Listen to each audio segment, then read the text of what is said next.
আবু জাহেল এবং মুগীরা রাদিয়াল্লাহু আনহু রাস্তার মধ্যে দিয়ে হাঁটতেছেন মক্কার একটা গলির মধ্যে দিয়ে।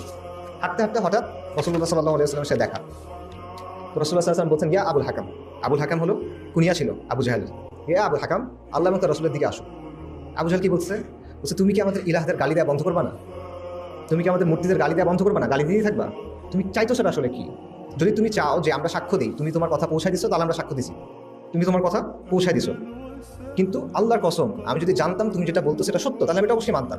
কিন্তু আমি এটা সত্য মনে করি না, তাই আমি এটা মানবো না। এটা বললো। রাসূলুল্লাহ সাল্লাল্লাহু আলাইহি ওয়াসাল্লাম চলে গেলেন। তারপর আবু জাহেল মুগীরাকে বলতেছে রাদিয়াল্লাহু আনহু যে আল্লাহর কসম মুহাম্মদ যেটা বলছে এটা সত্য, কিন্তু একটা জিনিস আমাকে মানতে বাধা দিচ্ছে। কি জিনিস? বলছে বানু কুসাই, এটাও নবী সাল্লাল্লাহু আলাইহি ওয়াসাল্লামের গোত্রের নাম। বানু কুসাই বলল কাবার চাবি আমাদের, আমরা দিয়ে দিলাম। বানু কুসাই বলল জামজাম এবং হাজিদের পানি খাওয়ানো, এটার দায়িত্ব আমাদের, আমরা দিয়ে দিলাম। বানু কুসাই বলল যুদ্ধের পতাকা আমাদের, দিয়ে দিলাম। বানু কুসাই বলল পরামর্শ সভার নেতৃত্ব আমাদের, দিয়ে দিলাম, সব দিয়ে দিলাম।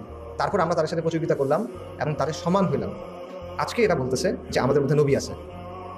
এটা আমি কখনো মানবো না, আল্লাহর কসম এটা আমি মানতে পারবো না। অর্থাৎ এই বর্ণনা অনুযায়ী আবু জাহেল জানতো যে নবী সাল্লাল্লাহু আলাইহি ওয়াসাল্লাম সে সাক্ষ্য দিছে আল্লাহর কসম এটা সত্য, কিন্তু সেটা মানতে